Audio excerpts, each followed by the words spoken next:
All right, we'll begin with the opening statement from coach and then take questions after. So raise your hands, please. Yeah, so we're excited to be back in the NCAA tournament as a 2 seed. Obviously, didn't play our best game last night, so we'll try to get the guys back going. We did and played our best game last year against Florida, though, in the SEC tournament, and bounced back, went on a 4-game winning streak to make a Final Four. So I've got confidence we can bounce back. We're hoping to get Grant back. He's going to see the knee specialist tomorrow morning and get a better idea of time frame on getting him back, but he is walking today, so just swollen, but hopefully he'll be back by the first round. What do I know about Robert Morris? I played him when I was head coach at Buffalo. They had the same coach, Coach Toole. He's done a really good job there. They've moved from the NEC to the Horizon. The Horizon's kind of back in that area, Detroit, Midwest area where I'm from, and shoot, they're on a 10-game winning streak. They've got the player of the year in that conference. They got the defensive player of the year, and they're good. So, I think our guys, we will make them understand how good of a team Robert Morris is by the time we play them.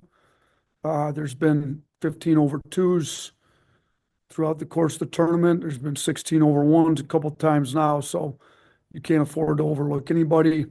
I just explained to these guys after the selection show, it revealed the bracket, that we're in a 4-team tournament right now. That's all we care about.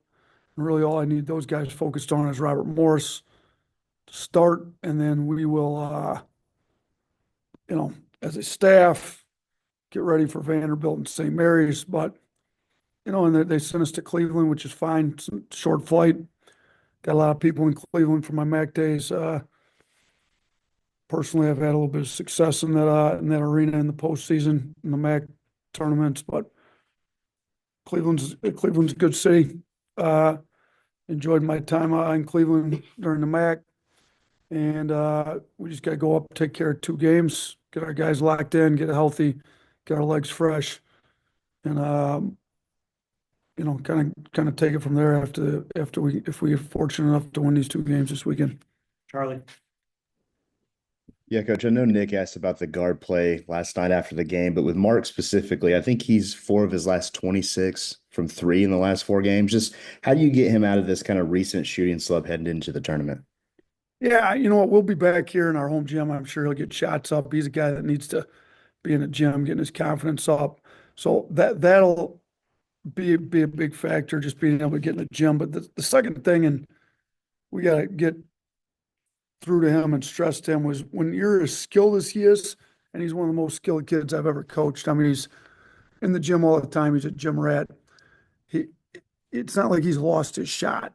When you're as skilled as he is and you just lose yourself in the game, playing the right way on the defensive end, giving really good effort on the defensive end, playing the right way on the offensive end, the shooting will take care of itself. And to me, it's also an opportunity for Mark to prove he impacts the game on more than just shooting. How much can you impact the game? Can we win when you're not shooting it particularly well? And if you look at these last 4 games when he hasn't maybe shot the ball particularly well, we do have 2 pretty good wins. We beat Auburn at their place, which is not easy, and he hit the game winner. And we beat Kentucky by the biggest margin they've ever lost in the SEC tournament. So he's got to understand that, yeah, he's a scorer and he's elite at it, one of the best that's ever done it here at Alabama. But he's more than just a scorer. I thought he made. I just went back and watched the game on our bus ride here from Nashville. I thought he made a lot of really good reads, and we just missed some shots. Like, he didn't, end up with a high assist game last game, but we missed open shots. Some of his teammates, he was making good reads. Well, he's a great defender when he wants to be. He can make the right reads. He can run a team. He can be a lot more than just a scorer to impact winning, and he needs to realize that. And I think if he just buys all into that, the scoring and the shooting will take care of itself with the amount of time he's going to be able to get in the gym now that we're back home. Nick Kelly. Yeah, Nate, I wanted to ask you, it's almost been a decade since you coached your first team as a head coach at Buffalo in the NCAA tournament. Uh, how would you say you're the same or different than that Nate Oats, who was coaching his first tournament as a head coach? Yeah, yeah, this is my 10th year, isn't it? So, yeah, it was, I guess that'd be 9 years ago. So, shoot, back then I was just happy to be in the NCAA tournament. Shoot, I was a high school coach, 3 years before that. I was fortunate to be the head coach of Division I team. I was enjoying the moment being in the NCAA tournament as the head coach. I believe we had Miami that first year out in Providence, if I remember correctly. And we actually played them fairly tough for a while. Ended up losing. They were really good that year. And then, we were able to win a couple NCAA tournament games in years 3 and 4 at Buffalo. But, I've obviously grown a lot as a head coach. I'm a much better coach in a lot of different ways, in my opinion. Hopefully 10 years from now, I'll be a lot better coach than I am now. I just keep growing and getting better. But the biggest difference is I'm not just happy to be in the NCAA tournament right now. We need to make a run. Like, getting in the tournament's not good enough. Anything short of a Final Four would be a disappointment, in my opinion. That's what the expectation is. I know we're a 2 seed, so Elite Eight's supposed to be where it ends. And if we don't play well, play a lot better than we did in the second half yesterday, we won't even make it that far. But we're more than capable of making it back to a Final Four and winning games in the Final Four. So expectation levels are a little bit different than they were 9 years ago. Still fortunate to be coaching at the Division I level, but personally, I've got higher expectations, and the program here has higher expectations. Yeah. Yeah, Nate, a couple of the guys from last year's team talked in the locker room about the meeting you guys had after the selection show last year. What do you remember telling them about that, and how is maybe some of that advice, or I guess, goals from that meeting kind of translated to this year's team as well? You know what? So last year we had another day to prepare for that meeting. We got bounced on Friday, I believe, in the SEC tournament. First round for sure. That was Friday, right? Yeah. So we got back Saturday and a long kind of meeting. Saturday, Sunday to get ready for the selection show, and we had kind of like a presentation ready for the guys, kind of on some different teams that had finished the regular season poorly. They got bounced in the first round of their conference tournament and still made a Final Four run.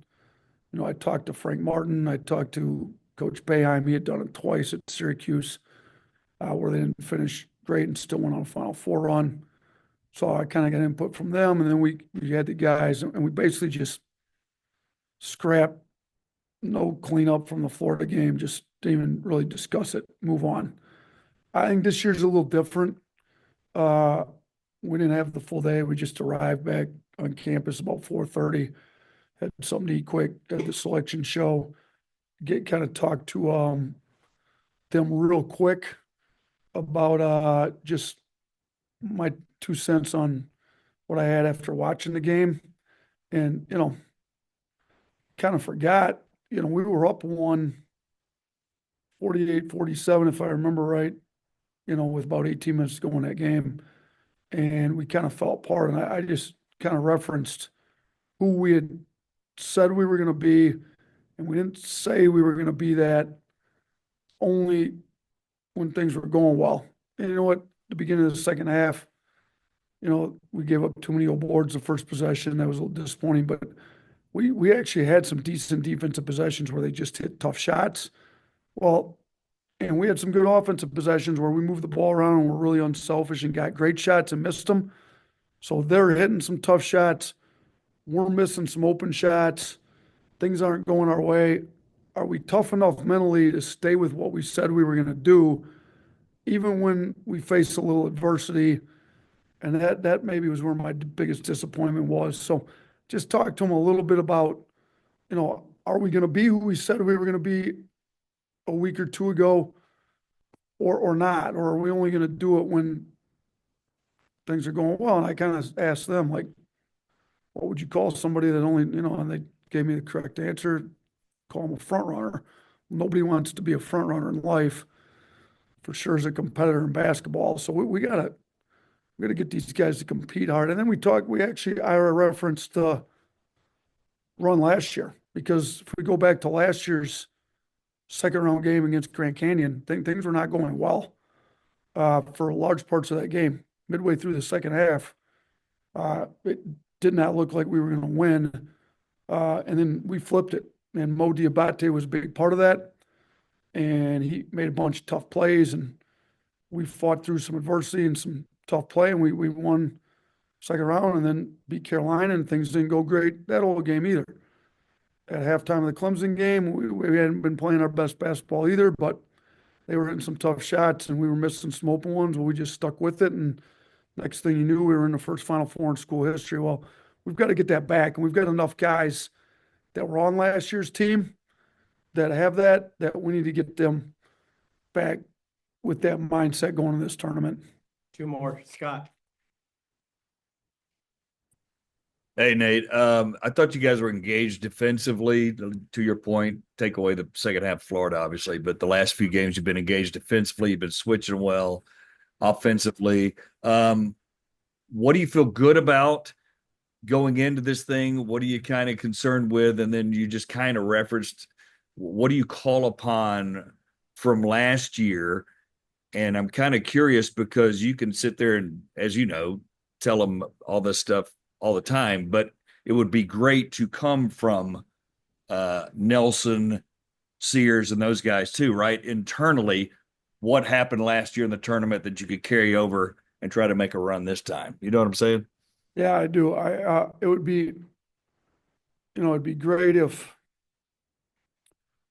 Sears, Nelson, like you said, maybe Diabate, shoot, even Reitzel, who's on the team this year, is not able to play, but played last year. Some of these guys that contributed, to last year's run, if they were able to kind of reference that, I agree, it'd be good. Some of the stuff we've been doing well, I think our defense is getting significantly better. We just have to keep doing it, even if some guys hit tough shots. I mean, the one possession I've got in my head right now is when Sears did a really good job on Hoff in the post, and then he ended up getting switched on to one of their more perimeter players and did a great job in the post on him. Yeah, he played a great defensive possession. The kid hits a tough turnaround, on the baseline from 10, 12 feet. Like, who cares? You played great. They hit a tough shot. We move on. Like, just keep playing great defense, and I thought Sears was making a lot of really good reads.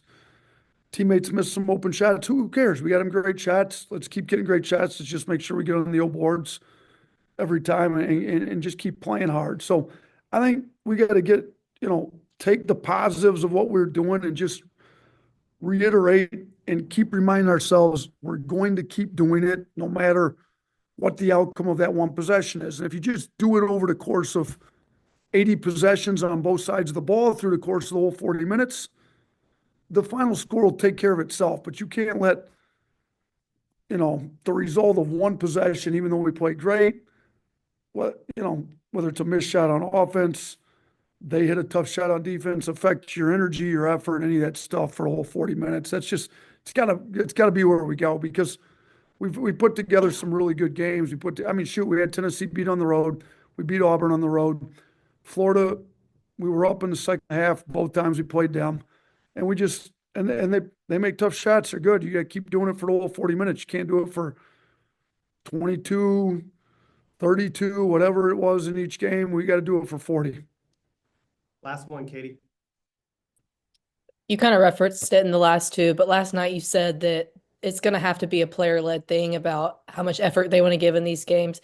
Do you see that in these guys, that there's that want to there, something that it can be a player-led thing that y'all can't kind of force on them? I think they're more than capable of it. Chris Youngblood's outspoken, competitive. Mark's definitely done it at times and is more than capable of doing it.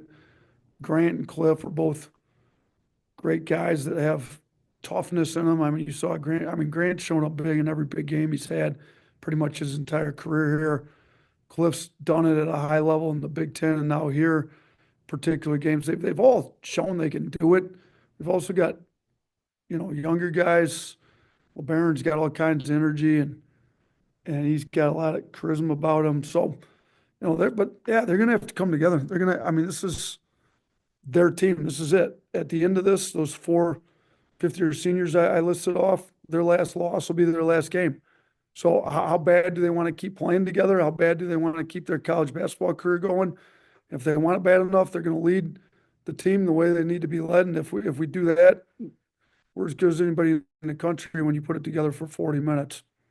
Thank you, Coach. Thanks, everyone.